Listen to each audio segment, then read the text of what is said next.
Welcome back, everyone, to a brand new box office breakdown show here on Max Talks Movies. My name is Max Diddenberg. Today, I'm breaking down the box office of this past weekend, which was the first weekend in the month of July. This includes the July 4th weekend, which was July 5th through the 7th. Also looking at the overall numbers for the movies that came out on July 4th. We're also going to break down the worldwide and domestic numbers this year, as well as previewing the upcoming week. My name is Max Diddenberg. Welcome back to Max Talks Movies. If you're new to the channel, please subscribe and ring the bell. If you like movie, TV show reviews, box office shows, out of theater reactions, and even movie franchise rankings, you have found the right channel for you. So please subscribe, ring the bell if you're new. Comment down below. What are your thoughts on the box office? Are you surprised, disappointed by some movies? What did you see this past weekend? What are you gonna see this upcoming weekend? And keep letting me know your movie and theater experiences in theaters. I've been having fun discussions with a couple of you guys in the comments about that. Like the video, guys, as well, the thumbs up button. That's how you support the channel. It helps the YouTube algorithm out, which helps me get recommended to new viewers. So if you're new or just any returning subscriber, hit that like button. Without further ado, let's get into this episode of Box Office Breakdown. And we're going to start this past weekend, which was from July 5th to the 7th. And Despicable Me 4 kicks off the July season. It did release on July 3rd, Wednesday. So it chose to release for July 4th on July 3rd. So for the 3-day weekend, so it started on its third day of release into the weekend, 75 million for Despicable Me 4. Overall, for the 5-day, though, it's around $120 million. So Despicable Me 4 did very well, not surprisingly. Now, it didn't open as big as Inside Out 2. Obviously, that's competition. They're both going to chew from each other over the next month. We've already had Garfield. This is already the third animated movie of the summer. But Universal and Illumination are going to be happy, as this film should be on track to at least get close to $1 billion. Minions: The Rise of Gru, the last film in 2022, that got to around 930 million worldwide. And then the first Minions movie and Despicable Me 3 all got to $1 billion. So this franchise is money, money, money, money for Universal and Illumination. The audience scores are surprisingly pretty good for the movie. And there's no more animated movies until Transformers 1, which hits theaters in late September. So right now we have a bit of a 2-month period right now where Inside Out 2 and Despicable Me 4 are the only animated films in the marketplace, which I think will help both films continue to make money at the box office. The question is, how long will Universal hold on to Despicable Me 4 in theaters? Minions 2, even though it got to nearly $1 billion, 930 million, it was in theaters for over a month, just around a month, and then it hit digital. So we'll see how long Universal holds on. Again, because it's Universal, it goes to PVOD, rental, and then Peacock after that. In second place this past weekend was Inside Out 2 in its fourth weekend, grossing another $30.3 million.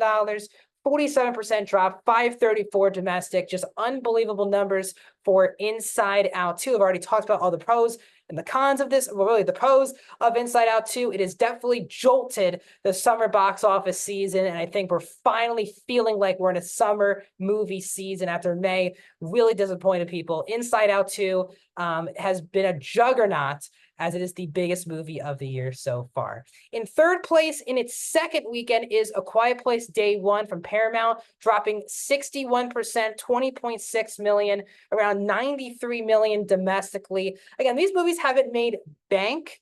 I think the highest gross one is around 393 worldwide. But again, this is a very not much under $100 million budget for A Quiet Place. So these movies don't need to make tons and tons of money in order to make back its money. So 61% is a pretty steep drop, but again, it did deal with another horror kind of release with Maxine this past weekend, and then it's obviously battling two animated juggernauts. So it's in a weird spot at the box office, but Quiet Place Part 2 getting another 20.6 million, not too shabby. It will be in the $100 million club, though, domestically when I talk to you next week.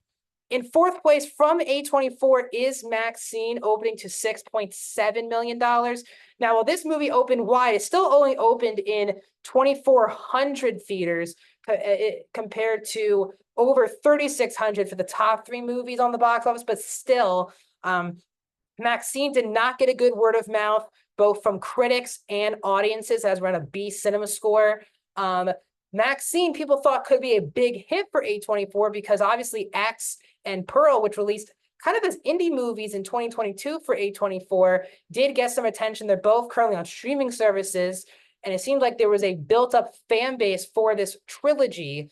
But shockingly, Maxine did not do great for A24. So while A24 had a massive win with Civil War earlier this year, Maxine did not, and this becomes more of a niche trilogy than more of a mainstream hit for A24, which is disappointing because I really enjoy this trilogy, even though I didn't really love the new one, love Maxine. I am supporting these type of movies in theaters. And wrapping up the top five, still at the box office in its fifth weekend, is Bad Boys Ride or Die from Sony, grossing another 6.6 million, 36% drop, 177 domestic.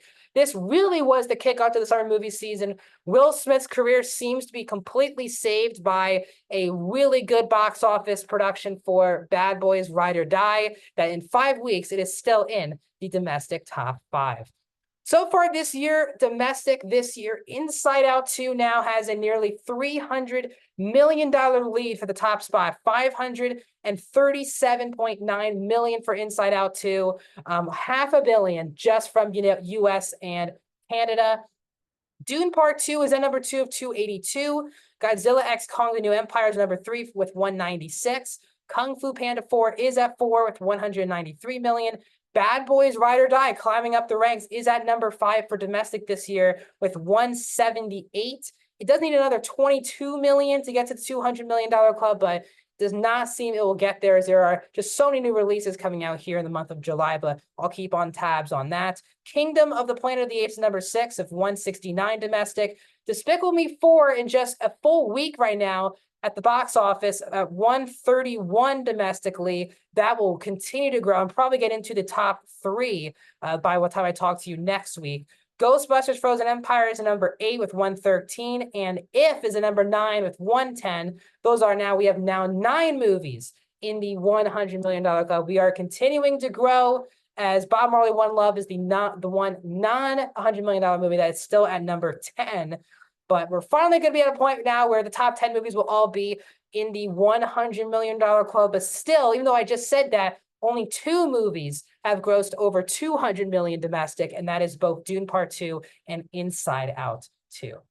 Worldwide this year, Inside Out 2 is still by far the biggest movie of the year by $500 million, $1.2 billion for Inside Out 2, 537 of that domestic, 696 million internationally. Again, the worldwide is the international and the domestic combined. So a 44% domestic share for Inside Out 2, just mega numbers internationally.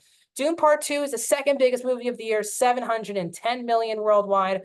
Godzilla X Kong: The New Empire is number 3 of 569.6. Kung Fu Panda 4 is number 4 of 545.8 million worldwide. Chinese films are 5, 6, 9, and 10. And wrapping up the top 10 at 7 and 8 is Kingdom of the Planet of the Apes at 7 with 394 worldwide. And Bad Boys Ride or Die at 8 worldwide with 360. Despicable Me 4 is at number 12 worldwide. It will more likely get into the top 10 worldwide when I talk to you next weekend. No big time releases coming out this weekend, but there are 2 movies that are hitting the marketplace this weekend. You have Fly Me to the Moon. This is the new movie starring Channing Tatum and Scarlett Johansson that had some preview special screenings over the weekend across the country. Got some very strong reviews. That's coming out this upcoming Friday. And the other movie coming out is another horror movie added to the marketplace, Longlegs, starring Micah Monroe and Nicolas Cage, getting very strong reviews out of the gate right now. So those are the next movies coming out in theaters before we end the month with Twisters and Deadpool and Wolverine. What are your thoughts on the box office? Let me know in the comment section, and I'll see you guys soon.